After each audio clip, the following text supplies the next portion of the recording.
Hello everyone, hello hello my young friends, कैसे हो आप सब। आज हम करने जा रहे हैं एक अगला lecture from this chapter number 5 called as coordinate geometry. आज का जो हमारा लेक्चर है that is lecture number 8। Okay, तो आप देखिए लेक्चर 1 से लेकर हम लेक्चर 8 तक पहुंच गए हैं और पता ही नहीं चला हमें, क्योंकि ये बहुत सिंपल सा चैप्टर है। ठीक है, हमने इस चैप्टर में डिस्टेंस फार्मूला पढ़ा, उसके बाद हमने सेक्शन फार्मूला पढ़ा, फिर हमने मिड पॉइंट फार्मूला पढ़ा, और लास्ट टाइम अगर आपने लेक्चर नहीं देखा है तो मैं तो आपको रिक्वेस्ट करूंगा कि जाके देख लो यार, आपको समझ में आ जाएगा how to find slope of a line. ठीक है, चलो फटाफट एक बार रिवाइज कर लेते हैं। हमने सीखा था कि अगर हमारे पास कोई लाइन है, जैसे ये हमारा x एक्सिस हो गया, ये हमारा y एक्सिस हो गया, and then suppose we have a line.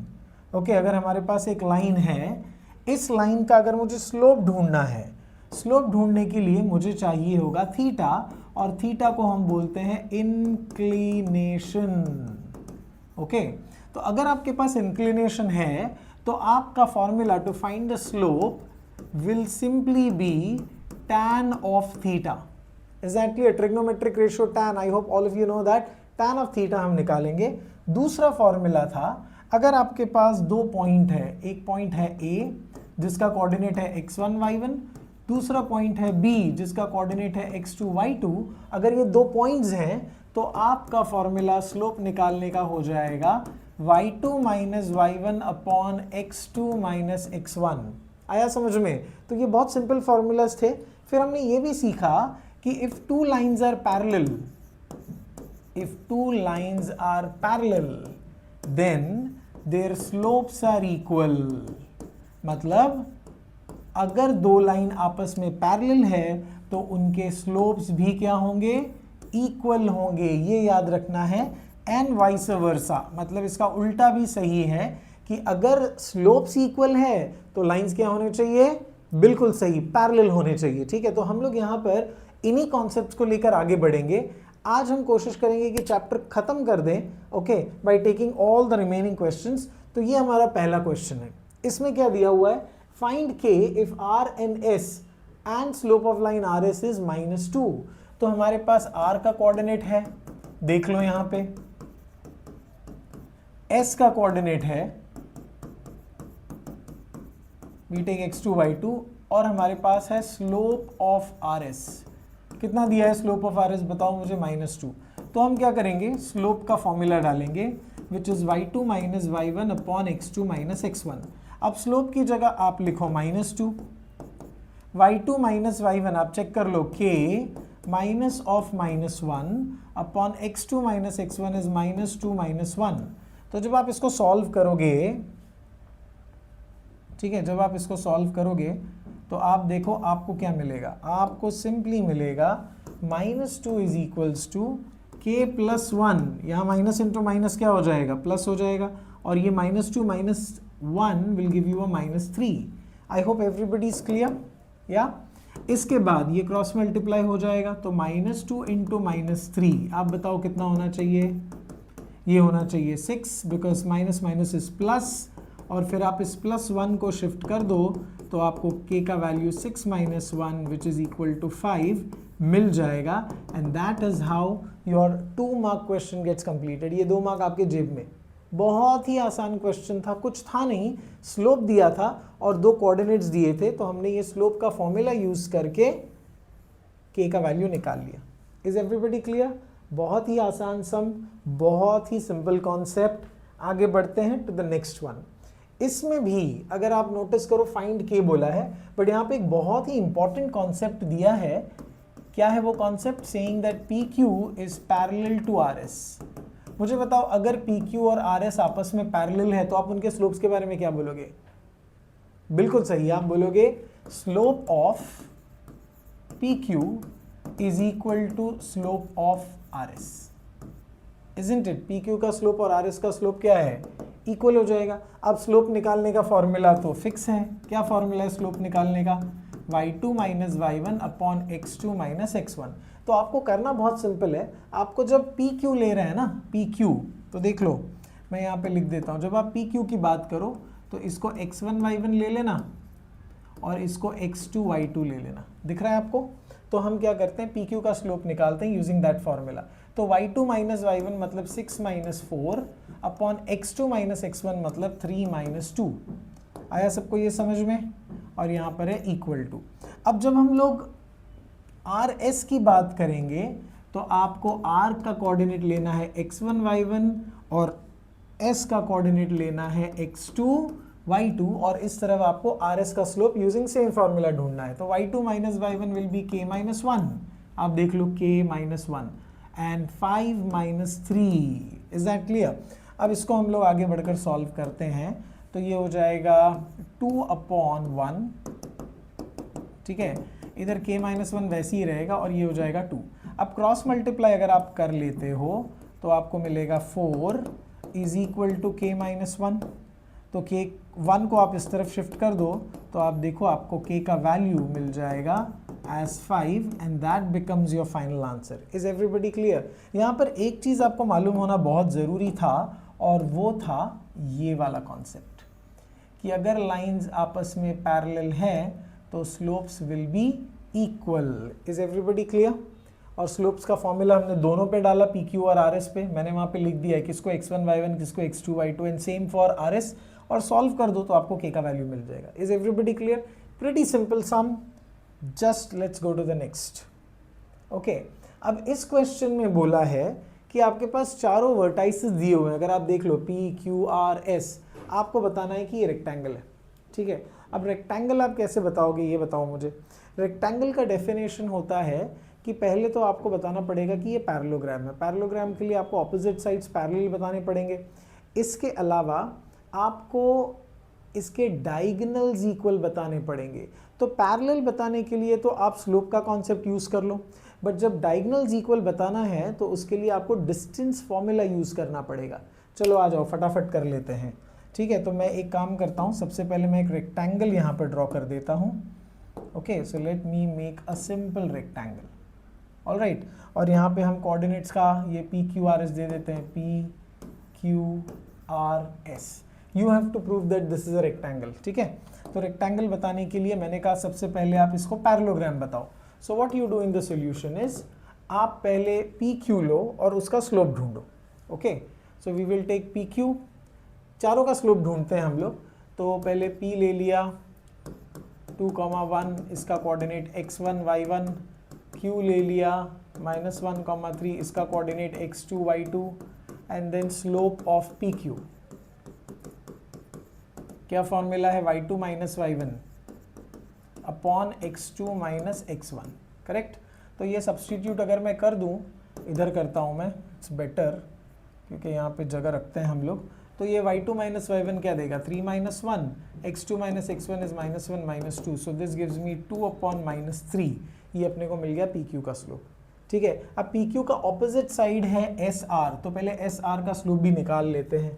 तो उसके लिए हम क्या करेंगे, s और r को देखेंगे, ठीक है। तो मैं यहाँ पे करता हूँ, so I will take s given as -2, -5, r given as -5, -3। तो ये अपना x1 y1, ये हो जाएगा x2 y2। अब स्लोप का formula, slope of S R और R S, whatever you call it as, बस फॉर्मूला में डालते जाओ और आंसर निकालते जाओ। तो ये होगा -3 माइनस ऑफ -5 और यहाँ होगा -5 minus of -2। So this gives me -3 plus 5, this gives me -5 plus 2। तो ये होगा 2 अपॉन -3। अगर आप देख लो ये दोनों के स्लोप्स इक्वल है, तो यहाँ पर है ना, मैं कंक्लूड कर दूंगा। I will say slope of PQ is equal to slope of RS. So as the slopes are equal, I can say PQ is parallel to RS. ये इक्वेशन नंबर 1 हो गया। इधर तक आया समझ में? स्लोप्स निकाला, बस ऑपोजिट साइड्स पैरेलल किए। अब जैसे हमने ये किया है, सेम प्रोसेस हमको PS और QR के लिए भी करना पड़ेगा। Is that clear?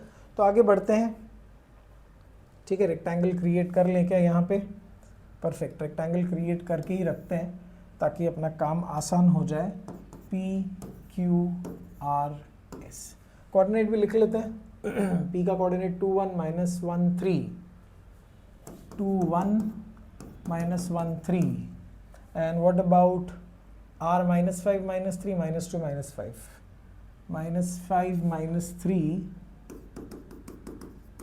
and this is minus 2 minus 5. एक बार चेक कर लेना ज़रूरी है, minus 5 minus 3 minus 2 minus 5, minus 5 minus 3 minus 2 minus 5, done. अब हम लोग को ये तो हमने पी क्यू और आर एस दिखा दिया, अब ये देखेंगे पी एस।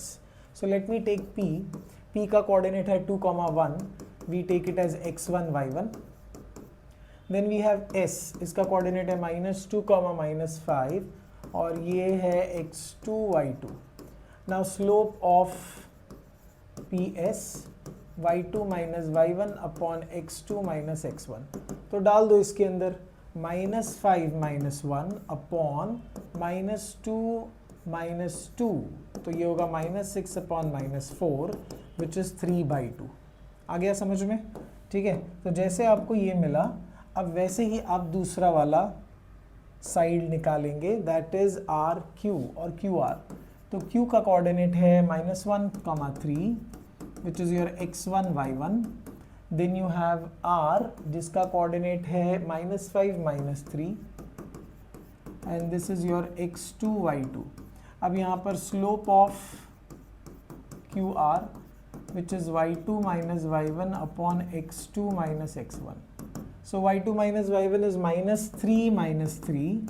आप देख लो x2 minus x1, -5 minus of -1, तो ये -6 हो जाएगा। This is -5 + 1, -6 by -4, isn't it?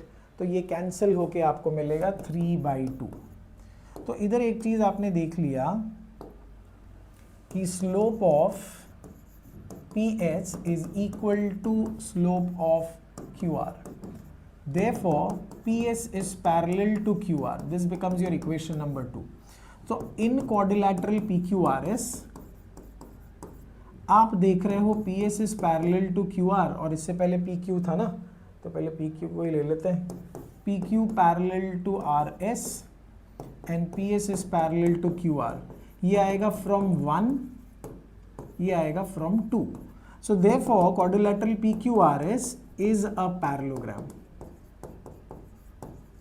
इधर तक आया सबको समझ में? अब पैरेललोग्राम की बारी तो हो गई, पर हमको पैरेललोग्राम नहीं चाहिए, हमको क्या चाहिए? रेक्टेंगल। अब रेक्टेंगल के लिए आपको पता होना चाहिए कि you have to simply find the diagonals. ठीक है, तो हम यहाँ पर क्या करते हैं? डायगोनल्स फाइंड करते हैं। सो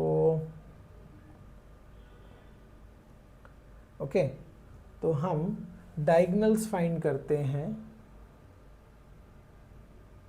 यस, तो डायगोनल्स फाइंड करने के लिए I will have to keep this same. सिर्फ मुझे क्या करना पड़ेगा? यस, मुझे डायगोनल्स के लिए डिस्टेंस फॉर्मूला डालना पड़ेगा, इजंट इट? डिस्टेंस फॉर्मूला किस पे डालना पड़ेगा आप बताओ मुझे? मुझे डायगोनल्स पे डालना पड़ेगा। ये पार्ट तो हो गया ना सबका? ओके, अब देखो डिस्टेंस फॉर्मूला डालते ही अगर डायगोनल्स का लेंथ इक्वल मिल गया तो ये फिगर पैरेललोग्राम से क्या बन जाएगा? बिल्कुल सही बात, ये बनेगा रेक्टेंगल। ओके, तो फटाफट करते हैं। यहाँ पर हम लोग फाइंड करते हैं पी आर। तो let me just join P and R, and then I will also find Q S. All right, तो पहले हम लोग पी आर की बात करते हैं। पी का कोऑर्डिनेट है 2,1, इसको लेंगे x1 y1। आर का कोऑर्डिनेट है -5 -3, इसको लेंगे x2 y2 by distance formula this time. Okay, distance formula सबको पता है क्या? P R is equals to root of x2 माइनस x1 the whole square plus y2 minus y1 the whole square. तो ये होगा रूट ऑफ x2 माइनस x1 क्या हो जाएगा? देखो -5 -2 the whole square plus -3 -1 the whole square. तो ये जब सॉल्व करेंगे तो ये आपको मिलेगा -7 स्क्वायर और ये मिलेगा -4 का square. So this gives me root of 49 plus 16, तो ये बन जाएगा रूट ऑफ 65। इधर तक आया समझ में? अब सेम प्रोसेस हम लोग फाइंड करेंगे फॉर क्यू एस। तो क्यू का कोऑर्डिनेट्स है -1, 3 which is your x1 y1, S का कोऑर्डिनेट है -2 -5, या समझ में आ रहा है ये सबको, -2 -5, दिस इज योर x2y2। अब अप्लाई कर रहे हैं फिर से डिस्टेंस फॉर्मूला, राइट। चलो अब निकालते हैं PS। तो फॉर्मूला है √(x2 - x1) the whole square plus y2 - y1 the whole square. डालते हैं इसके अंदर। अब बताओ मुझे x2 - x1 क्या होगा। So it's -2 -(-1) the whole square plus -5 -3 the whole square. So this gives me -2 + 1 the whole square and this becomes -8 square. तो ये बन जाएगा -1 स्क्वायर और ये -8 स्क्वायर। चलो अब बताओ -1 का स्क्वायर कितना होता है, 1 होता है। -8 का कितना होता है, 64।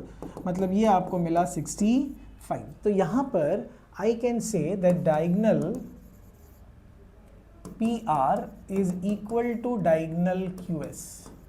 ठीक है, पैरेललोग्राम तो ऑलरेडी था, अब डायगोनल्स भी इक्वल है। देयरफॉर क्वाड्रिलैटरल PQRS, आप यहीं पे कंक्लूड कर लो कि therefore quadrilateral PQRS is a rectangle.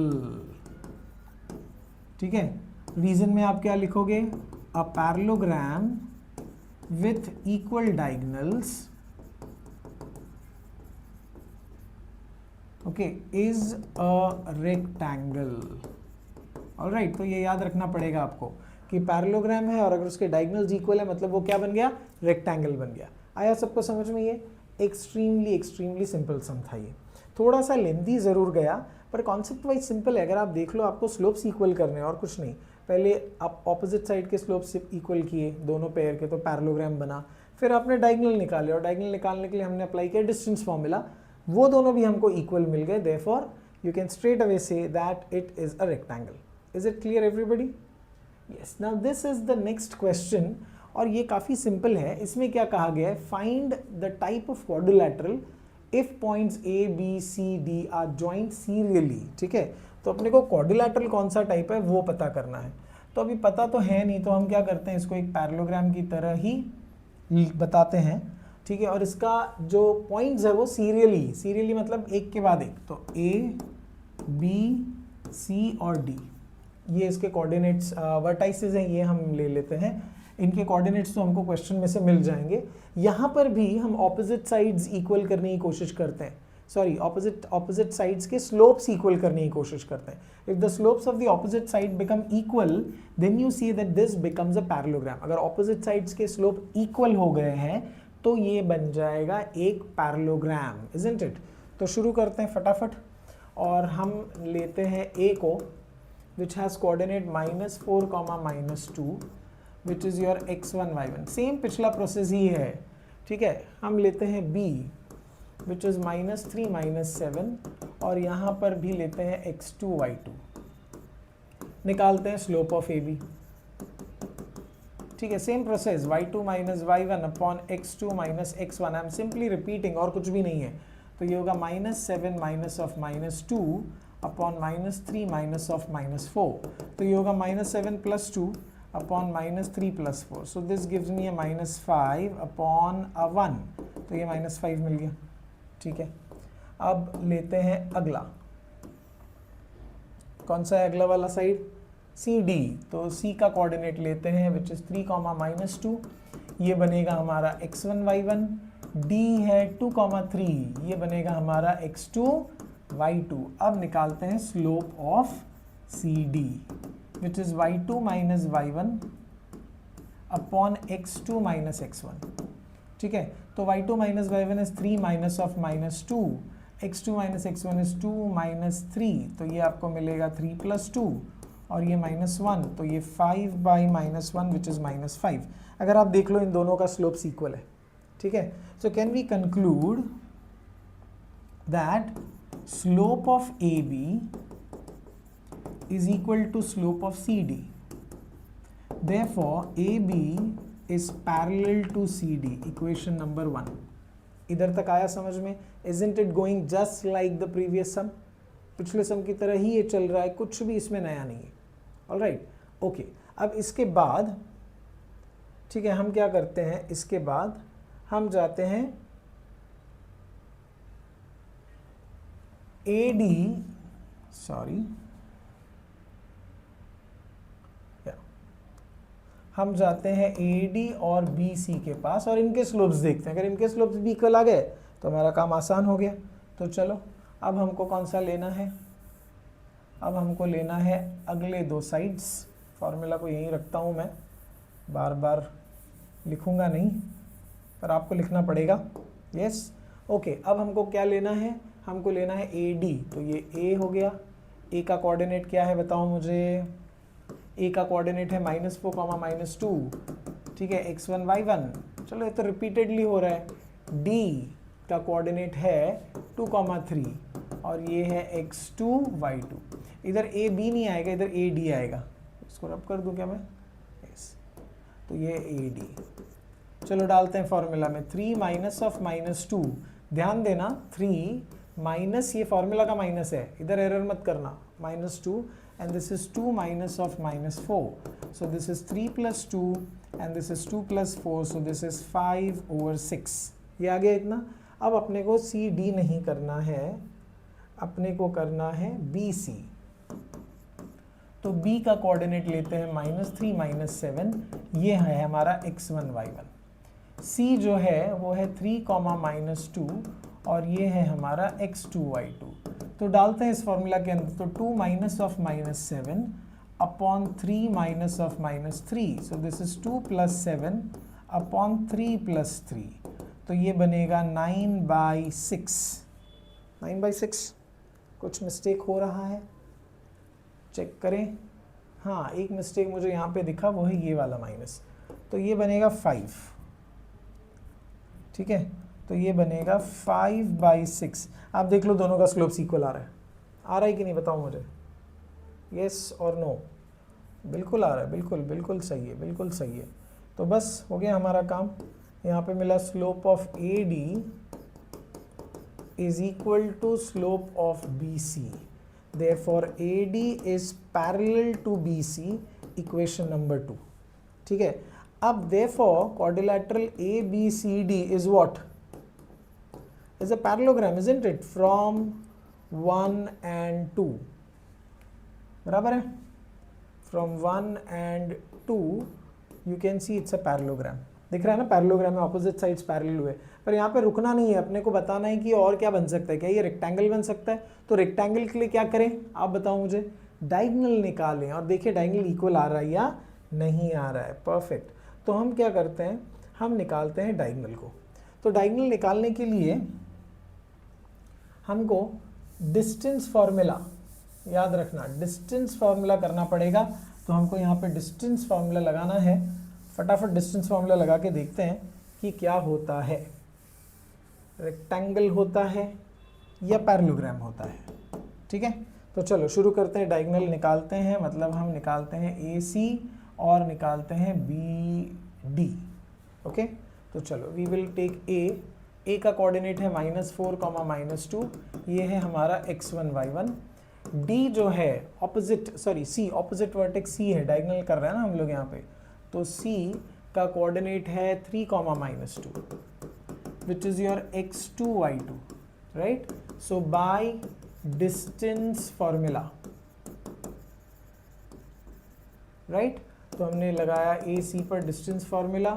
ये हुआ x2 - x1 the whole square plus y2 - y1 the whole square. तो ये root of x2 - x1 the whole square क्या है, 3 -4 the whole square plus -2 -2 the whole square. ये थोड़ा sign का ध्यान देना पड़ेगा। तो ये हो जाएगा 3 + 4 द होल स्क्वायर, ये होएगा -2 + 2 द होल स्क्वायर। अब अगर 3 + 4 आप देखो तो ये 7 हो जाता है, ये 0 हो जाता है। तो यहाँ पर मिलेगा रूट ऑफ 49 विच इज 7। ये हमने निकाला AC का लेंथ। ओके, अब हम करेंगे BD। तो B का कोऑर्डिनेट अगर आप देखो -3, -7 which is simply x1 y1, और D जो दिया है वो है 2, 3, काफ़ी सिंपल है ये, x2, y2। अब इधर फिर से बाय डिस्टेंस फॉर्मूला आ रहा है समझ में? मेरे हिसाब से अगर आप मेरे साथ कर रहे हो तो मेरे से फास्ट ही कर रहे होगे। ओके, तो ये डाला हमने सब्सटीट्यूशन फॉर्मूला के अंदर, और ये मिला 2 minus of -3 the whole square, और ये 3 minus of -7 the whole square. मैं देखो y2, y1, x2, x1 का वैल्यू डाल रहा हूँ और कुछ नया नहीं कर रहा। तो ये मिलेगा 2 + 3 द होल स्क्वायर, और ये मिलेगा 3 + 7 द होल स्क्वायर।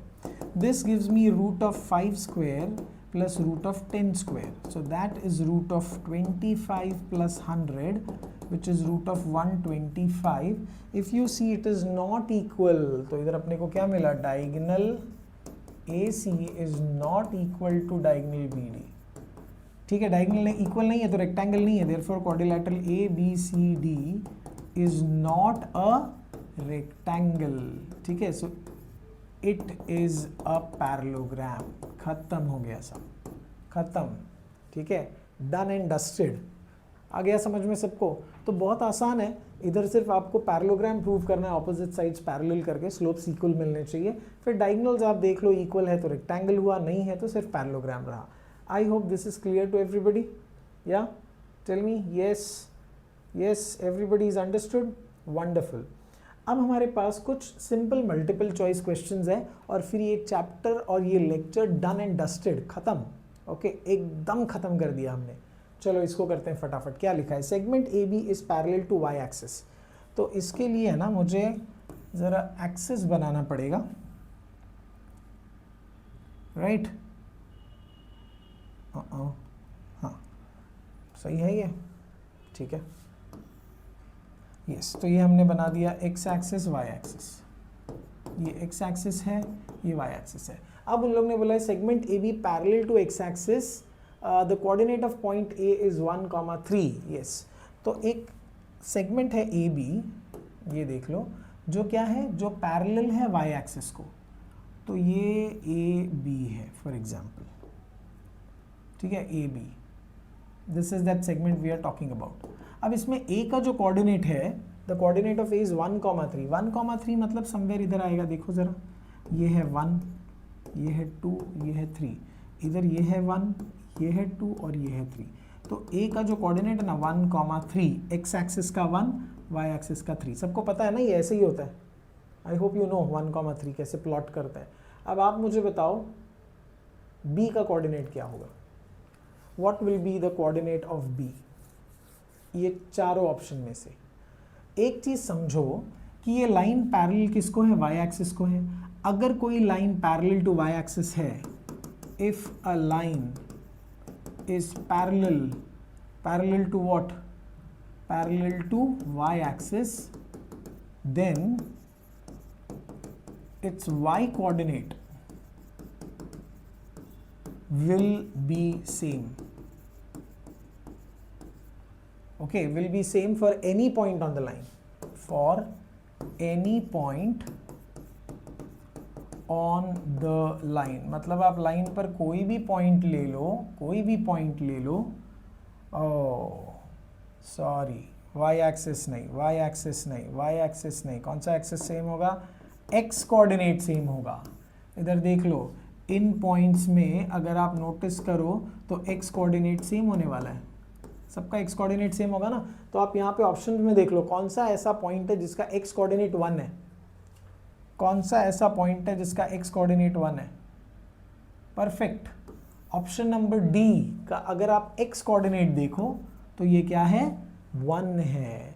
तो बी जो है वो ये पॉइंट हो सकता है। ये x कोऑर्डिनेट 3, 5, 3 ये सब नहीं है, it's only 1 because any point on this line will have the x coordinate as 1। मैंने यहाँ लिखा है देखो, if a line is parallel to y axis then its x coordinate will be same for any point on the line. Line पर कोई भी point ले लो, उसका x कोऑर्डिनेट हमेशा आपको सेम ही मिलेगा। Is everybody clear? वंडरफुल, ये याद रखना। Okay, out of the following point dash lies on the right of the origin. X axis पर origin के right side पे कौन सा point होगा इनमें से? बताओ। origin ये होता है ना, तो कौन सा ऐसा point है जो right side पे होगा? ये right side है इधर। तो कौन सा ऐसा point होगा जो right side पे होगा? right side. right side is always positive side, right? तो आप देख लो, ये जो point है 2,0, ठीक है, वो यहाँ पर होने वाला है. सो isn't it on the right side? Yes, it is on the right side. 0,2 तो इधर आएगा वाई एक्सिस पे, ये नहीं है. 2,3 तो समवेयर इन द प्लेन आएगा, 2,3 यहाँ पर, जो भी नहीं है, ठीक है. अब -2,0 तो इधर आएगा, -2,0 तो ये भी नहीं है. तो आप देखो हमारा करेक्ट आंसर है option number D, which is 2,0. It lies on the right of the origin, ठीक है, on the x axis. Perfect. अब ये बोला है distance of point -3,4 from the origin. इसके लिए मैंने एक फॉर्मूला दिया था, ठीक है. Distance of any point from origin, ये ना मैंने बहुत पहले ही फॉर्मूला दे दिया था जब हम लोग डिस्टेंस फॉर्मूला कर रहे थे. फॉर्मूला सिंपली √(x² + y²), ठीक है. तो हमारे क्वेश्चन में x और y क्या है? हमारे क्वेश्चन का x और y ये दोनों है, ठीक है. ये हमारा x है, ये हमारा y है. तो बस अपने को यही सब्सटीट्यूट करना है यहाँ पर, -3² + 4². So this gives me 9 + 16, which is √25, and the answer should be 5 units. कोई ऑप्शन है 5 यूनिट्स? परफेक्ट. आप देखो आपके पास 5 यूनिट्स ऑप्शन नंबर सी है. Can everybody see that? बहुत ही आसान. A line makes an angle 30 degree with positive x axis. चलो ये तो बहुत सिंपल है. मतलब हमारे पास 30 डिग्री इंक्लिनेशन दिया हुआ है. So inclination theta is given as 30 degree. आपको ढूंढना है स्लोप ऑफ दैट लाइन. चलो स्लोप का क्या फॉर्मूला है, फटाफट लिख के बताओ. स्लोप है tan of theta, which is tan of 30 degree, and tan 30 is 1/√3, isn't it? 1/√3. So option number कौन सा दिख रहा है आपको? 1/√3. सी is your correct answer. Is everybody clear? Yes? Yes or no? Tell me. Perfect. So with this sum, we have completed the chapter. हमने क्या कर दिया? इस पूरे चैप्टर को समाप्त कर दिया, ठीक है. तो आप बिग थैंक यू मेरे साथ बने रहने के लिए थ्रू आउट दिस चैप्टर, ठीक है. इसमें हमने 7 लेक्चर्स किए और सातों के साथ एकदम धुरंधर लेक्चर्स थे, धमाकेदार लेक्चर्स थे. आपको बस इन लेक्चर्स को सुनना है और सुनते सुनते सॉल्व भी करना है. मुझे लगता है इसके बाद आपको और कोई ट्यूटोरियल की ज़रूरत नहीं है, कोई वीडियो की ज़रूरत नहीं है. यही आपके लिए काफ़ी है.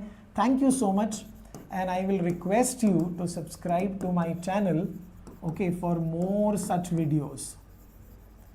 ऑलराइट. इस चैनल का नाम है मैथ सिंप्लीफाइड.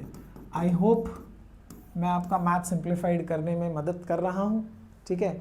आगे भी करता रहूँगा, पूरा सिलेबस में डालूँगा, ना मैं रुकूँगा ना मैं थकूँगा. मैं चाहता हूँ आप भी मत रुकिए जब तक आपका 90% अबव नहीं आ जाता. बने रहिए मेरे साथ और पूरा फ़ायदा उठाइए. ऑलराइट.